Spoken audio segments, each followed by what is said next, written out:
I'm reading out of the book Be Here Now by Ram Dass. I'm on a current journey to improve my relationship with money, and Ram Dass has been a massive role model for me in pretty much every area of my life. So whenever I'm looking for advice from someone older and wiser who I look up to, I often turn to Ram Dass and research what he said about different things. So in the book Be Here Now, at the back, there's the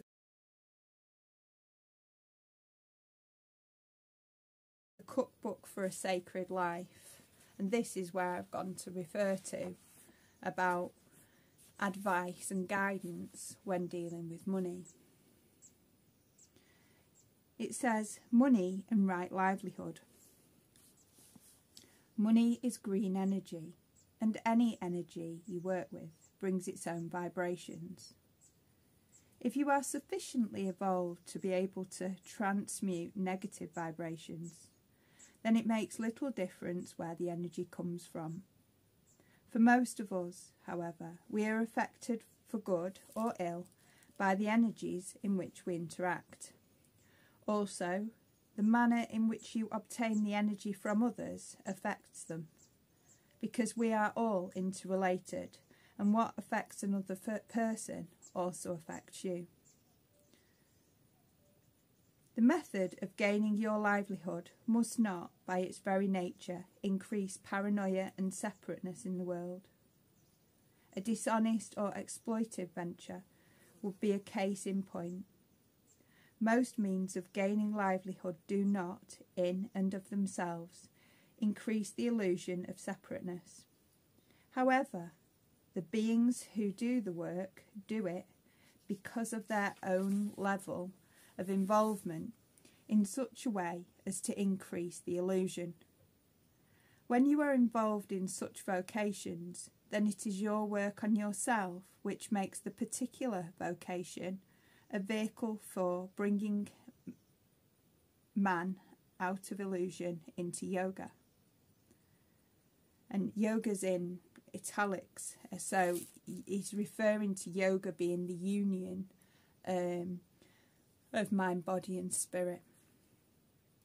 Suitable right livelihood for any specific individual is determined by the totality of forces acting upon him. These forces, or vectors, include social, cultural, economic, hereditary and experiential factors.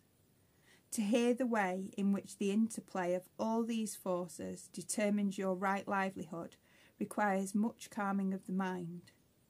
The quieter you become, the more you can hear. As you progress with your sadhana, you may find it necessary to change your occupation, or you may find that it is only necessary to change the way in which you perform your current occupation in order to bring it into line with your new understanding of how it all is.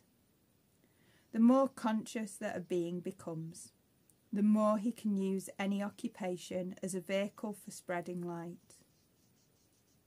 The next true being of Buddha nature that you meet may appear as a bus driver, a doctor, a weaver, an insurance salesman, a musician, a chef, a teacher, or any of the thousands of roles that are required in a complex society, the many parts of Christ's body. You will know him because the simple dance that may transpire between you, such as handing him change as you board the bus, will strengthen in you the faith in the divinity of man. It's as simple as that.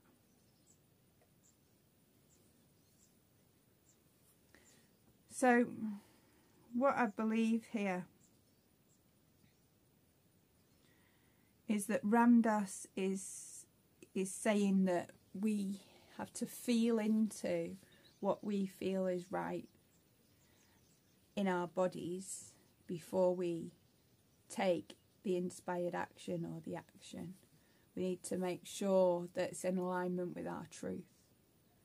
And then we can move forward and take action into maybe changing our job if it doesn't suit, or finding a way to do our job where we're still serving, because we are all God. So I don't mean that in an egotistical way. I'm not like, I am God, you must serve me. But we are all God. All beings, all living beings on the planet. Everything is, in fact, God. And we should treat it as such. So we should honour each thing. So when we walk the dog, we're walking with God. When we're talking to someone at the cash till at the supermarket, they are God. When we hold the door for a person, they are God. When someone bumps into you out walking, they are God. When someone's grumpy with you, they are God. God is manifest in many different ways in life, in every circumstance, giving us another opportunity to see where our friction is, to find out where our work lies. With money, there is many things that can be an obstacle, that cause resistance to the giving and receiving of money. There's many belief systems that we grow and maintain because we haven't seen a very good relationship with money, which is why I chose to look into what Ram Dass really says, because Ram Dass told a story about Uncle Henry. His dad was a very well-known lawyer who did some work for his Uncle Henry to help out. And when Ram Dass did his book, his dad said, "How much are you charging for your book?" And he said, "I'm charging this amount for my book."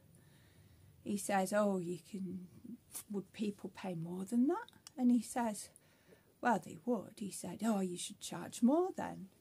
And he says, "Well, Dad, did you charge Uncle Henry more?" And he said, "Well, no, he's Uncle Henry." And Ram Dass said, "Well, that's right, Dad. I can't charge more for anyone that reads my book because we're all Uncle Henrys." So that's my memory of the story of Ram Dass and his Uncle Henry and his talk with Dad.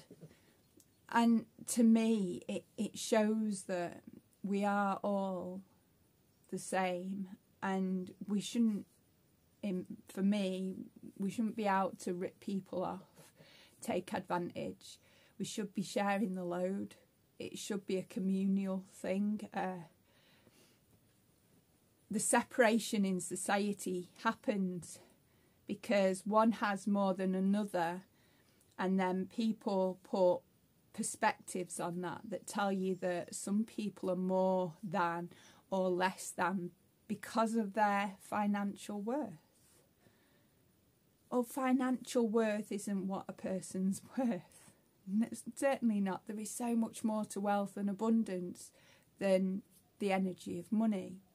It's merely a perception, how you choose to see someone regards the amount that they carry in the pocket or the amount that they have in the bank.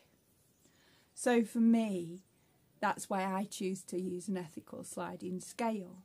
It means that my service, my purpose for being, can help everyone, regardless of where you're at in your financial journey to the self. And it doesn't mean that I don't value money. I do value money. But I also value circulation. And for those people to circulate money who maybe feel that they can't circulate or they can't afford, they're being held back by that belief. Yet when you enable them to circulate the money and pay for a service, even if it's not as much as other people would pay, then they're still contributing. It's a little like that story, isn't it, in the Bible, Christianity now, where there's a lady who came into the temple and she put down a penny. And some people sneered at the woman for only gifting the penny. And Jesus turned around and said, that woman has given all she had. It wasn't just 10%, 20% or whatever. That woman gave everything she had to the church because that is her belief system. And the people who sneered kind of shut up and had to then think about what they'd said. Because who are we to judge another? When someone tithes something, donates something, exchanges something, it's the person's perception that puts the value on something. You know, a thing, a property, an item is only as much as someone's willing to pay for it. And that's down to a personal perception. So people with a more generous mindset would pay more for something, or they'd accept more for something. Someone with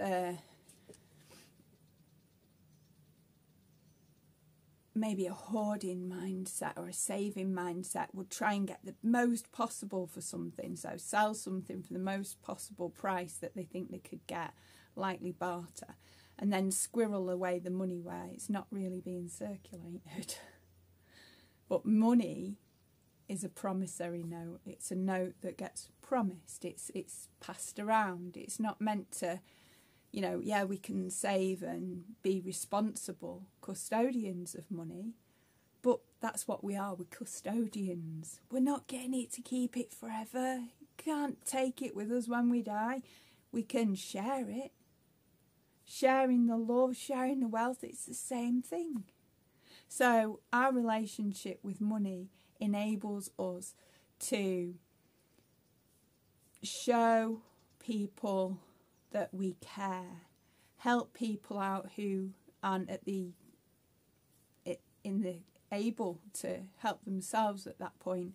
We're able to provide a bit more comfort for ourselves and comfort for others. We're able to share food, share more time, have more time for things that matter to us.